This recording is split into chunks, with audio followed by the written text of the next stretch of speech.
চরম রহস্যময় ও জ্ঞানগর্ভ সনাতন বৈদিক হিন্দু ধর্মগ্রন্থসমূহ আর সেই সব ধর্মগ্রন্থের অতল গভীর জ্ঞান ও অমৃত নিয়ে বিরাজ করছে উপনিষদসমূহ ও তার মন্ত্রাবলী। ধীরে ধীরে যুক্তিতর্ক ও ব্যাখ্যার পর্দা সরিয়ে চলুন জেনে নেই হিন্দু ধর্মীয় গ্রন্থের কিছু মন্ত্রাবলী ও তার অর্থসমূহ। জানতে হলে এবং এই চ্যানেলে নতুন হলে এখনই সাবস্ক্রাইব করুন আমাদের বাঙালির তন্ত্রমন্ত্র ইউটিউব চ্যানেলটিকে। বাংলা ভাষায় সাজানো অডিও ও ভিডিও লাইব্রেরি। আসুন প্রিয় দর্শক ও শ্রোতা, তাহলে এবার শুরু করা যাক উপনিষদের মন্ত্রসমূহ। বৃহদারণ্যক উপনিষদ, তৃতীয় অধ্যায়, তৃতীয় ব্রাহ্মণ। আর্তভাগ নীরব হলে উঠে দাঁড়ালেন লজ্জপুত্র লাহায়নী ভুজ্জু। বললেন, যাজ্ঞবল্ক্য, তুমি আমার প্রশ্নের উত্তর দাও। কি প্রশ্ন আপনার? নিঃসংকোচে প্রশ্ন রাখুন। ভুজ্জু সুনিপুণ কৌশলে রূপক এক কাহিনীর বাতাবরণে রাখলেন তার প্রশ্ন। বললেন, যাজ্ঞবল্ক্য, আমরা জন কয়েক কৃষ্ণ যজুর্বেদের চরক শাখায় শিক্ষিত হয়ে এক সময়ে ব্রহ্মচারী বেশে মদ্রদেশে ঘুরে বেড়াচ্ছিলাম। ঘুরতে ঘুরতে এলাম কপিবংশের পতঞ্জলের বাড়ি। তার একটি মেয়ে ছিল। মেয়েটিকে ভোর করেছিল এক গন্ধর্ব। আমরা জিজ্ঞাসা করলাম, আপনি কে? উত্তরে সেই গন্ধর্ব বললেন, আমি সুধন্যা অঙ্গিরস। আমরা কৌতূহলী হয়ে তার কাছে জানতে চেয়েছিলাম, ব্রহ্মাণ্ডের সীমা পরিসীমা কি আর তার শেষ কোথায়। সেই সঙ্গে জিজ্ঞাসা করেছিলাম, আচ্ছা গন্ধর্ব, পরীক্ষিতেরা এখন কোথায় আছেন? পরীক্ষিত বংশ এক সময় ছিল খুবই সমৃদ্ধ এবং প্রতাপান্বিত। আসুন্দিবান নামক সাগরে ছিল তাদের রাজধানী। শতপথ ব্রাহ্মণ মতে এই রাজ্যে উগ্রসেন, ভীমসেন, শ্রৌতসেন ইত্যাদিকেই বলা হতো পরীক্ষিত। আবার কুরুদেশে এক রাজা ছিলেন, নাম পরীক্ষিত। তার বংশধরেরা পরীক্ষিত নামে পরিচিত। যাই হোক, ব্রাহ্মণ মতে এই পরীক্ষিতেরা ব্রহ্ম হত্যার সঙ্গে আরো নানা পাপে লিপ্ত হয়ে সেই সময় অশ্বমেধ যজ্ঞ করেছিল। এখন তাদের বংশ একেবারে লুপ্ত।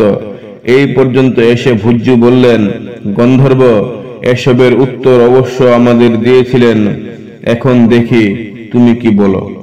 যাজ্ঞবল্ক্য বললেন, সেই গন্ধর্ব নিশ্চয়ই আপনাদের প্রশ্নের এই উত্তরই দিয়েছিলেন যে অশ্বমেধ যজ্ঞ করলে যজমান যে লোকে যান, পরীক্ষিতগণ সেই লোকেই গিয়েছেন।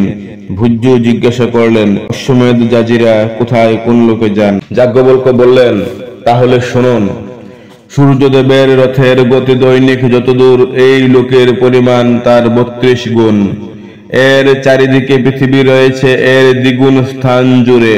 আবার পৃথিবীর চারিদিকে ঘিরে সমুদ্র রয়েছে এর দ্বিগুণ স্থান জুড়ে।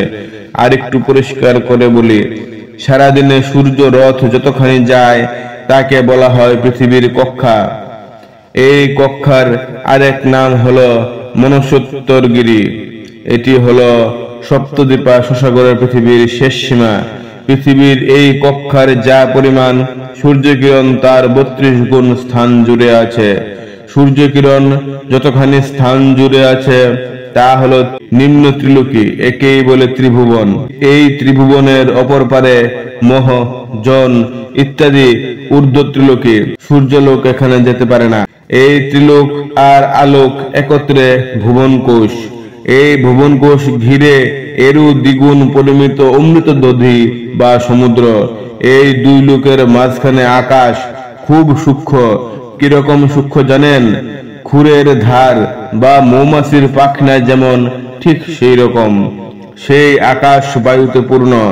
ইন্দ্র বা অশ্বমেধ যজ্ঞের অগ্নি পাখির রূপ ধরে পরীক্ষিতদের নিয়ে সেই বায়ুকে দিয়েছিলেন। বায়ু তাদের আপন শরীরে ধারণ করে অশ্বমেধ যাজীরা যেখানে যান সেখানেই নিয়ে গিয়েছিলেন। পরীক্ষিতদের গন্তব্য স্থান বলে গন্ধর্ব বায়ুর প্রশংসা করেছিলেন। পৃথিবীতে স্থাবর জঙ্গম যা কিছু বর্তমান তা সবার ভিতরেও বায়ু, বাইরেও বায়ু। পৃথিবীতে স্থাবর জঙ্গম যা কিছু বর্তমান তা সবার ভিতরেও বায়ু, বাইরেও বায়ু।